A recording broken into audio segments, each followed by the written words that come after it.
Stevie Wonder's mum was tough. See, Lula, yeah, she was really tough. I mean, she wanted everything, and I didn't even like his singing. Or soul, as it's called, is something that you feel from within and you do it spontaneously, and it is not something that you learn to do, and it is not something that you read. You have to have a natural feeling for it. Joe Louis knocked out Max Schmeling. That was a superpower contest between America, the land of the free, and Nazi Germany. And America had won. And Joe Louis was black like me. And the whole neighborhood went crazy. My mother and father, I saw my mother and father crying. So I had a passion at 8 years old. And anyone that can get a passion that early and really know what it is, and my passion was to make people happy.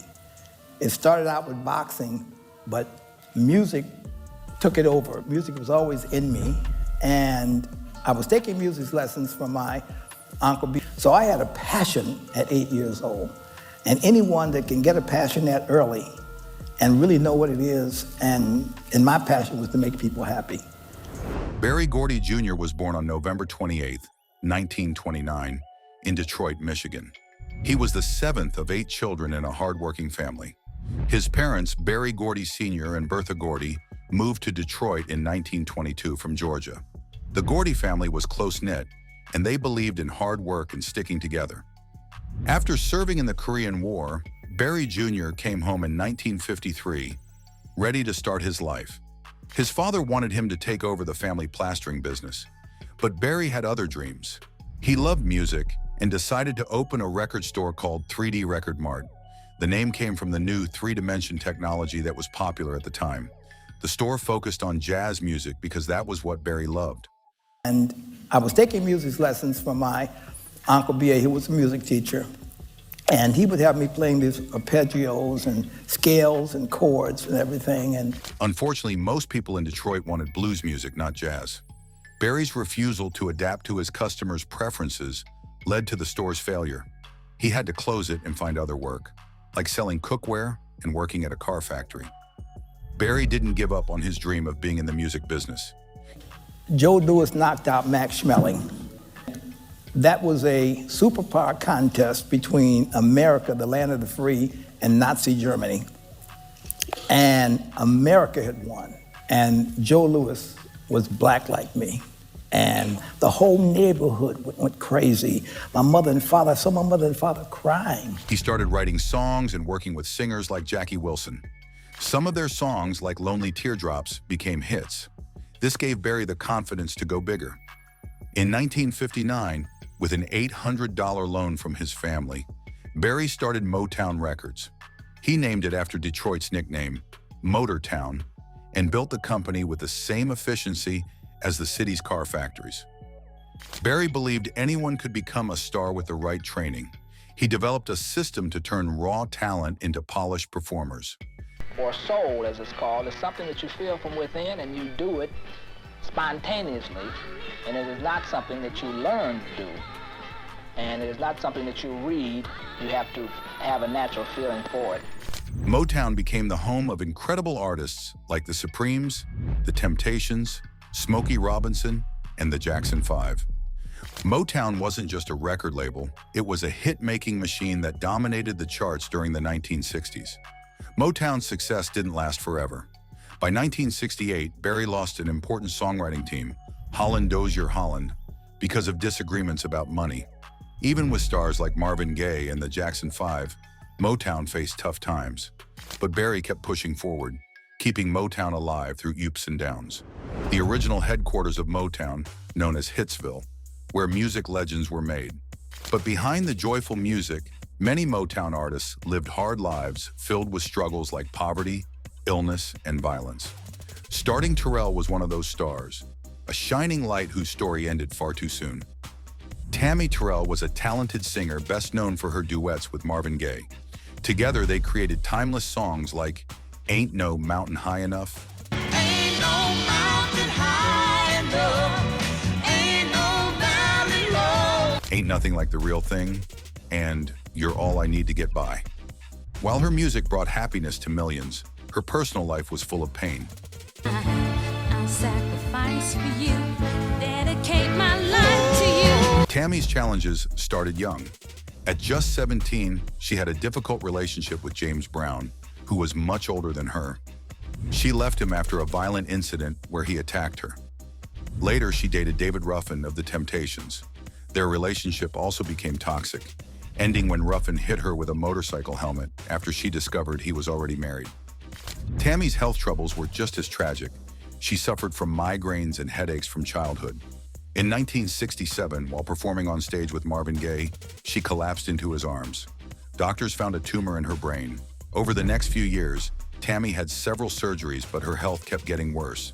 By 1969, Tammy had to stop performing. She made one last public appearance that year at the Apollo Theater, where Marvin Gaye was performing. When he saw her, he brought her on stage, and they sang together one final time. It was a powerful and emotional moment. Sadly, Tammy's condition worsened. She lost her eyesight, her hair, and much of her strength. On March 16, 1970, just before her 25th birthday, Tammy passed away.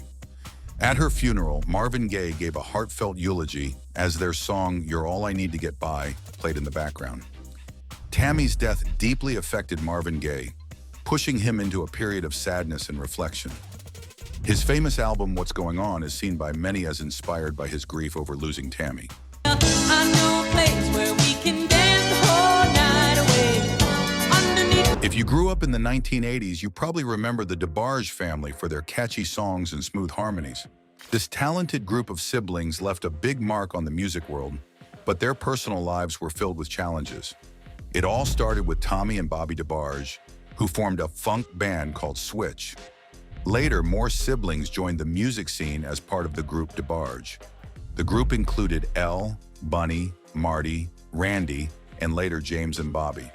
With so many family members involved, music was clearly in their blood. Their biggest hit came in 1985 with the song Rhythm of the Night, Oh, to the beat of the rhythm of the night. Dance until the morning light. which was featured in the movie The Last Dragon. This song made them stars, but behind the scenes, life was tough. The family dealt with addiction, crime, and heartbreaking drama that often overshadowed their success. Many people compare the DeBarges to the Jackson family. Both families were big in music, worked with Motown, and had members named Randy. El DeBarge was often called the Michael Jackson of the group because of his special talent. El went solo after Rhythm of the Night became a hit, but things didn't go as planned. He didn't write or produce his first solo album and blamed it on heartbreak. El also struggled with loneliness and mental health issues. He once said he had many personalities inside him, some of which he didn't like. Unfortunately, the DeBarges also had legal troubles. In 1986, El got into trouble for attacking a woman who refused his advances. He was fined and had to do community service. Drugs were another big problem for the family. Bunny started using cocaine and pills, while Bobby Chico and others got involved in drug trafficking or possession. Despite their struggles, the DeBarge family made a huge impact on music. They had 9 R&B hits, 5 pop hits, and several chart toppers. But their lives were filled with pain.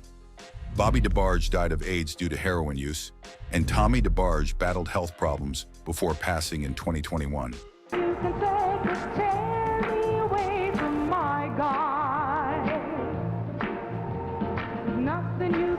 And then we have Mary Wells, who was one of Motown's first big stars, and her music helped put the label on the map. But her life was filled with ups and downs, both on and off the stage. Mary was born in 1943 in Detroit, Michigan. Her childhood was hard. Her father wasn't around, and her mother worked as a house cleaner to support Mary and her 2 siblings. When Mary was just 3, she got very sick with spinal meningitis, which left her temporarily unable to walk. She had to relearn how to walk, showing her strength at a young age. Mary loved singing and started performing in church as a child. By the time she was 10, she was singing at local contests and clubs. Her big break came when she was 16 and met someone who worked with Berry Gordy Jr., the founder of Motown Records. Mary had written a song for singer Jackie Wilson, but instead, she recorded it herself. That song, Bye Bye Baby, became her first hit. Love, baby. Yeah, yeah. At the other side. You know you took my love. Mary's career soared when she teamed up with Smokey Robinson. Their biggest success came with the song My Guy in 1964, which became a #1 hit. Her smooth voice and Smokey's catchy tunes made her a star. Behind the scenes, though, Mary faced tough times. At just 17, she married a backup singer named Herman Griffin, but the marriage didn't last. He pressured her to put her career above starting a family. Later, Mary left Motown saying she wasn't getting the money she deserved. She signed with other labels, but never found the same success. Mary's personal life was also full of challenges. She married singer Cecil Womack and had 3 kids, but their marriage ended after she had an affair with Cecil's brother, Curtis. Feeling regret, Mary even attempted suicide. She later moved in with Curtis and had another child, Sugar. Mary began using drugs in the late 1970s, struggling with heroin and cocaine for many years. She only stopped when she was pregnant with Sugar. In 1990, Mary was diagnosed with throat cancer, which ended her singing career. She didn't have health insurance, but fans and other artists, like Bruce Springsteen, raised money to help her with medical bills. Sadly, Mary passed away in 1992 at just 49 years old. Despite her struggles, Mary Wells left a legacy in music. Her song, My Guy, is a classic, and she has been honored in various halls of fame. Won't you please let me back to your... Moving on, the Jackson 5 were a famous music group from the 1970s, made up of 5 brothers: Jackie, Marlon, Tito, Jermaine, and the youngest, Michael Jackson. Their father, Joseph Jackson, played a big role in shaping their success. He was their manager and made sure they practiced for hours every day after school. However, Joseph's strict ways also caused a lot of pain for his children. Jermaine Jackson once shared that their father rarely showed love or gave hugs. Instead, Joseph focused on making the brothers a strong music group. He didn't allow them to play outside like other kids and punished them harshly if they made mistakes. Michael, the star of the group, suffered a lot. Joseph teased him about his nose, calling him Big Nose, which made Michael very self-conscious. Michael was so scared of his father that he sometimes got sick when he saw him. Despite the tough childhood, the Jackson 5 became a huge success. Their first album in 1969 made them one of the biggest music groups in the world. They even had their own cartoon show called The Jackson 5, which was the first to feature all black musicians. But after 1971, their success as a group started to slow down. Michael and Jermaine began to have more success as solo artists than with the band.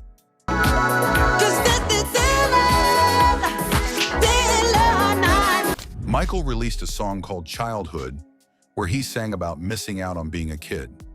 He later created Neverland Ranch, a home inspired by Peter Pan, because he said he felt like the lost boy who never grew up. The Jackson brothers came back together for special events, like a 30th anniversary concert in 2001. They also started filming a reality show in 2009 to reunite the group. But this was cut short when Michael passed away on June 25, 2009, just before his planned comeback concert in London. The Jackson 5 inspired many boy bands, like New Kids on the Block, NSYNC, BTS, and the Jonas Brothers.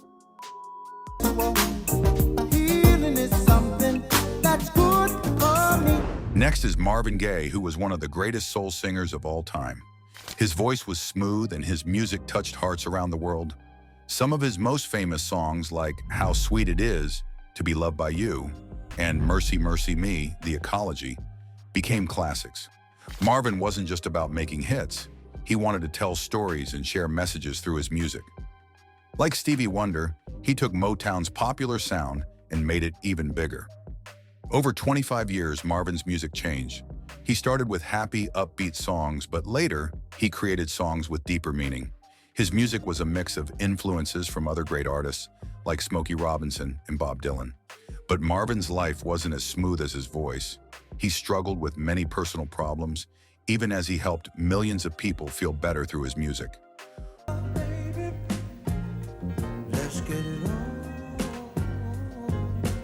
On April 1st, 1984, Marvin Gaye's life ended in a heartbreaking way. His father, Marvin Gaye Sr., shot and killed him. It was one day before Marvin's 45th birthday. This tragedy came after years of conflict between father and son. Marvin's father was a strict preacher who expected his children to follow tough rules. But he was also a complex person. He had his own struggles, like heavy drinking and jealousy of his son's success. Marvin Jr. had deep feelings about his difficult childhood and the relationship with his father. In late 1983, Marvin moved into his parents' house in Los Angeles. He was going through a tough time. He felt depressed, had money problems, and was battling drug addiction. Even though Marvin had just won a Grammy for his hit song, Healing, his personal life was falling apart. On the morning of April 1st, Marvin argued with his father. Things turned physical, and Marvin's mother tried to calm them down. But Marvin's father took a gun, ironically a gift from Marvin, and shot his son. Marvin's brother Frankie held him in his final moments. According to Frankie, Marvin said, "I got what I wanted. I couldn't do it myself, so I made him do it." Marvin Gaye's death was a massive loss to the music world. He was called the Prince of Soul because of how his music shaped Motown and soul music in the 1960s and 1970s. He brought together gospel, soul, and pop sounds to create something unique. Marvin's songs also spoke about important issues, from love and heartbreak to politics and the environment. Even though Marvin Gaye's life ended too soon, his music continues to inspire and comfort people. I've got this burning yearning, feeling inside me. Next up is the Supremes, which was one of the greatest girl groups in music history. Wearing glamorous dresses and performing perfectly, they gave us unforgettable songs like Baby Love and Stop in the Name of Love. Their music still makes people smile today. Diana Ross became the most famous member of the group. She had a huge solo career, but sadly, the other members didn't have happy endings.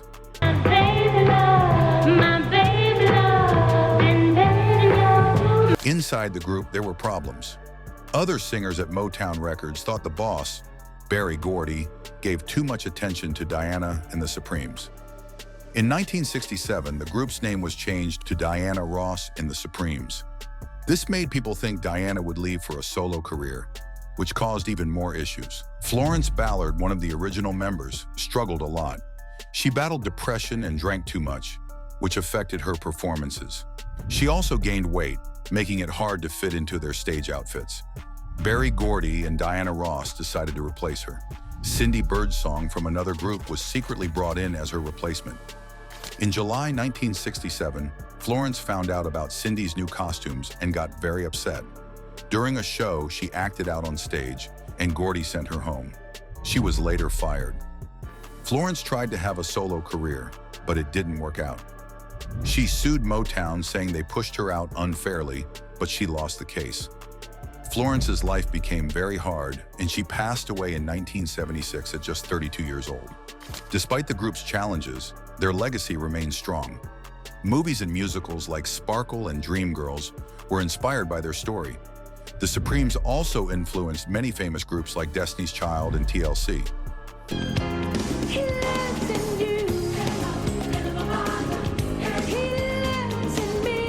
Now let's talk about Diana Ross. Her journey started with a small group called the Primettes. Later, the group became the Supremes, and eventually Diana Ross became the star. Over her career, she has sold more than 100 million records, made 57 albums, and earned many awards.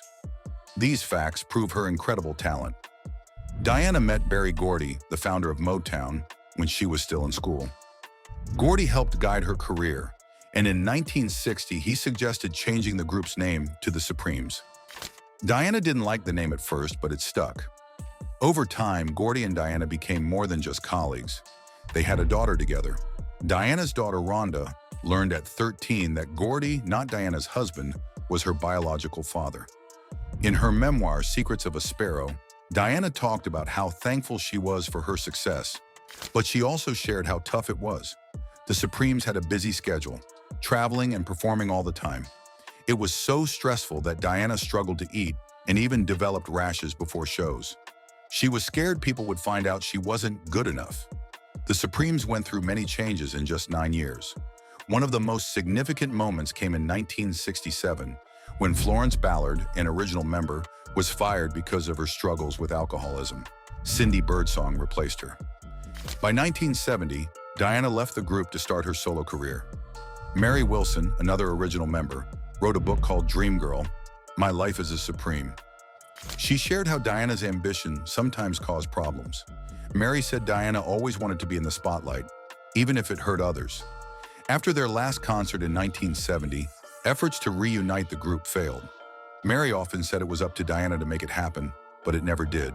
I think that if we were to get together, it wouldn't be so much for the money. It would be really for coming back together.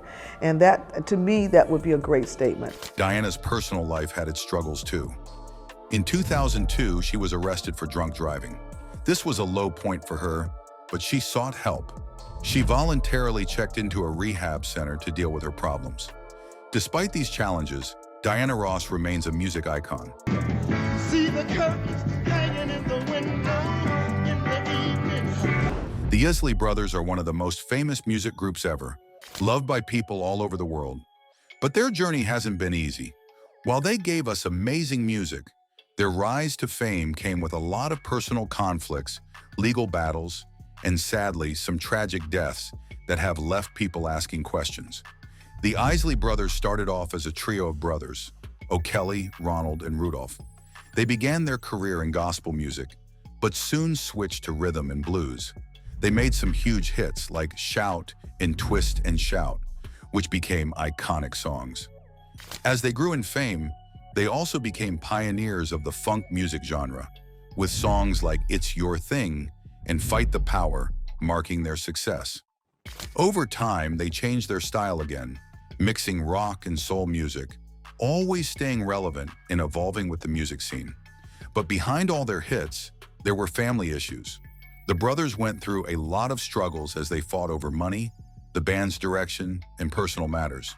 These issues grew worse over the years, and many people believe this is one of the reasons the band's unity started to break down.